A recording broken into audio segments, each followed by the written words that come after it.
What do you think now? Have you changed your mind about what we might view Qatar and Qataris like? I've also heard Boris Johnson call Muslim women letterboxes. So how are we viewed? That's what we have to think about. So, of course, this Qatari minister may have said what he said, but what the Qatar World Cup is doing, it's inviting everybody to come, but just be respectful of our culture, of our religion, and of our laws. They have relaxed a lot of the laws. Look at the drinking laws.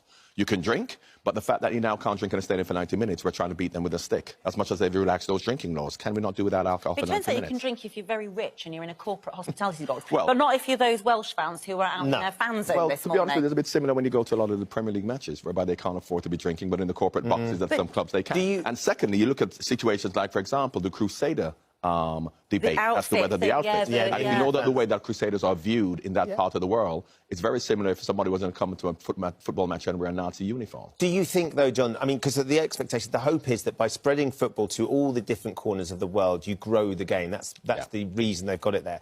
Do you think that people's attitude towards Qatar and the Middle East will change through the World Cup? Because what we have seen is the restrictions, not just from Qatar, but FIFA placing restrictions on whether you can wear the One Love armband. FIFA have placed restrictions that the Qataris are only implementing. They're just very strict about implementing them.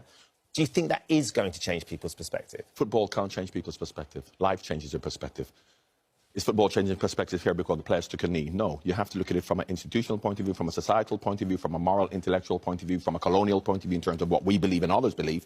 But I believe that if you go to somebody's country, we're saying the same thing for people who come here who may not believe in our laws or believe that they're right, they have to respect our laws while they're here. So if we don't want to respect their laws, do not go. If footballers don't feel or they feel they want to do something, be it an armband, be it outspoken and they're not allowed to, make a stand and say, I'm not going because I really believe in this. But they really don't. Were you surprised?